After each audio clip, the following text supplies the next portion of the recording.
The floor of the executive office was cold under my knees. I could feel the edges of the polished marble pressing against my shins, a sharp reminder that this wasn't home, that this wasn't a game. She stood behind the massive desk, arms crossed, smiling in that way that suggested she already knew I was powerless, but enjoying it anyway. Time stretched. 3 hours felt like a slow drip of water into a bucket I couldn't see. My phone, lying face up beside me, was a lifeline and a torment. I stared at it long enough to build courage, to shape words I wasn't sure I could speak without shaking. Remove the president from her position, demote her to a cleaning lady. I said it, and then I waited, breath caught somewhere between defiance and foolish hope. Her laugh reached me before the words even settled in the receiver. It wasn't loud, it wasn't malicious, but it was precise, calm, a measured acknowledgement of the absurdity of my belief that a single call could untangle the web of family, corporate hierarchy, and history she had woven around me.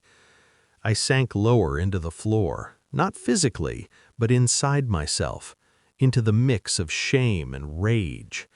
My mind drifted to memories of simpler times, family dinners where she teased me about my choice of wine, my inability to carve the turkey just right, my husband's exasperated smile as he tried to mediate.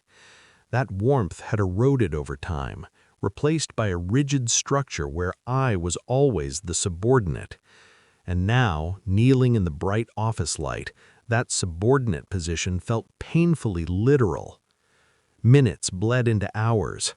I noticed how she adjusted a photograph on the shelf, the way her pen scratched lightly across a notepad. Every gesture, every small movement was a reminder that power had a rhythm I could not interrupt. The office was full of quiet life, phones buzzing, distant footsteps, the murmur of voices in cubicles, and I, on my knees, felt hyper-aware of the gap between control and presence. 30 minutes after the call, the door opened quietly. A man in a sharp suit, a board representative, stepped in.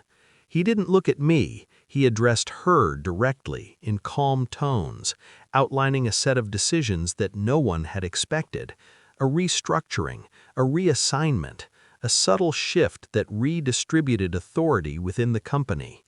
Nothing about punishment, nothing about humiliation, only the architecture of power quietly changing.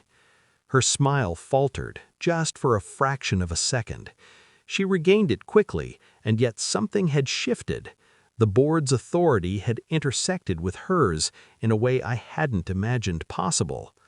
For the first time in 3 hours, I felt the tiniest ember of validation, the faint reassurance that my voice, even whispered, even impulsive, had consequences beyond the floor beneath my knees. I remained silent as the representative left. She turned to me, and there was no gloating, no lecture, only that familiar, measured gaze that always made me feel smaller. But I wasn't completely small anymore. I had not triumphed. I had not demanded revenge. I had survived. And in survival, I felt the fragile pulse of quiet dignity. When I finally rose, my knees aching, I didn't speak. Words would have been unnecessary. The office seemed different, though not entirely better.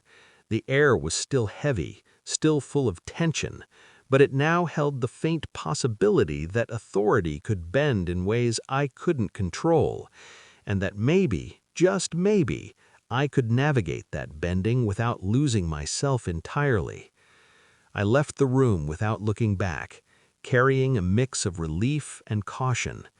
The laughter I had heard over the phone still echoed faintly in my mind, a reminder that power, like a tide, moves in cycles beyond my command.